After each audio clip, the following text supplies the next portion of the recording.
जसं आमचा राष्ट्रवादी काँग्रेस पार्टीच्या आजच्या प्रमुख कार्यकर्त्यांच्या बैठकीसाठी आणि आपले सर्वांचे जुने सहकारी आणि राष्ट्रवादी काँग्रेसचे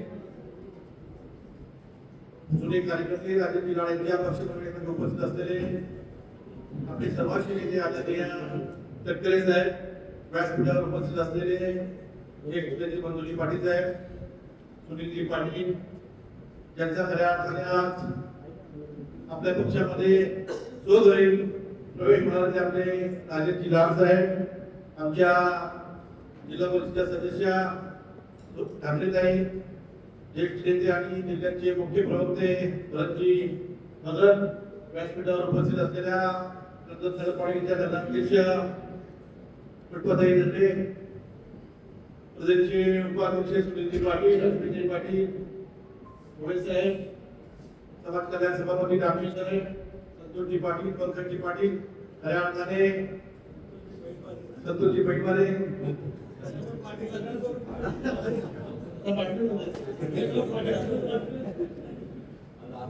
समोर बसलेले राष्ट्रवादी काँग्रेस पार्टीचे कर्मचारी, भाजपचे सर्व प्रमुख कार्यकर्ते साहेब, राजेश भाऊजी आपल्या पक्षामध्ये येण्यासाठी अगदी 6 महिन्यापासून चर्चा सुरू होती.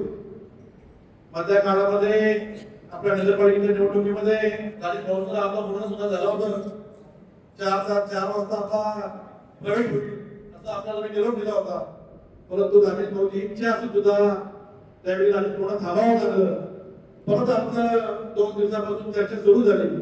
रात्री 8:15 वाजता राजेश भाऊ बरोबर सागर सेटच्या माध्यमातून ती चर्चा फायनल झाली. तेव्हा आपली परवानगी घेऊन राजेश भाऊंना म्हटलं, तुमच्या सोबत कोणी असो नसो तुम्ही एकटेच राष्ट्रवादी काँग्रेस पार्टीने चला, तुमचा पहिला प्रवेश करून घेऊ. त्या माध्यमातून आपल्या पक्षामध्ये प्रवेश होतोय. ते राजेश भाऊंना पक्षाचा जिल्हाध्यक्ष म्हणून एक शब्द देतो. आपण ज्या पद्धतीने जुन्या राष्ट्रवादीमध्ये काम केलं होतं तसंच आपण काम करा, त्या पद्धतीने तुम्हाला मान सन्मान दिला जाईल, तुमच्यावर चांगली जबाबदारी दिली जाईल. तुम्ही सुद्धा आपली जी देवळी मंडळी असतील, तर शहरात मंडळी असतील, तुम्हाला मानणारी तालुक्यातली मंडळी असतील, यांना सर्वांना अगदी सोबत घेऊन काम कराल अशी मला विश्वास आहे. परंतु राजेश भाऊ, आपल्याला तुम्ही राष्ट्रवादी काँग्रेस पार्टीमध्ये पुन्हा प्रवेश केल्यानंतर खऱ्या अर्थाने उद्यापासून अनेक लोकांचे प्रवेश सुरू होतील. आमचे देवळीमध्ये भाऊ असतील, पालखंडचा असतील, नंदुरबार असतील, आमचे दगाखेड असतील, सर्वकडे मंडळी असतील, यांनी सुद्धा त्यावेळी आपल्याला साथ देण्याचं खऱ्या अर्थाने काम केलं होतं. आणि आता सुद्धा आपण आपली एक जबाबदारी राहील तर आपण सुद्धा त्यांना बरोबर घेऊन त्यांना मान सन्मान देऊ, त्यांना सुद्धा सोबत घेऊन अगदी त्या परिसरामध्ये शहरामध्ये आणि तालुक्यामध्ये चांगलं काम करावं असा मी आपला विश्वास व्यक्त करतो.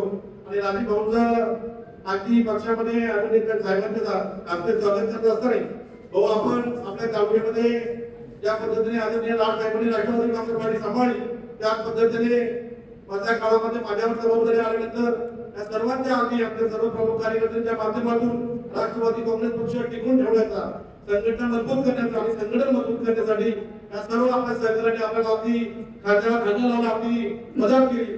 त्यांचं सुद्धा मनापासून अगदी त्याला धन्यवाद देईल. आपण सर्वांनी पक्ष टिकून ठेवलेला आहे, पक्ष वाढवलेला आहे आणि राजेश भाऊच्या माध्यमातून आपला पक्ष अधिक मजबूत राखण्याचा होईल आणि आपली ताकद आपली द्विगुणित होईल. यासाठी मी राजेश भाऊंचं मनापासून स्वागत करतो. जास्त वेळ घेऊन आपला वेळ वाया घालवू नये आदरणीय मी साहेबांना विनंती करतो, आपण आपलं 2 शब्द व्यक्त करावं.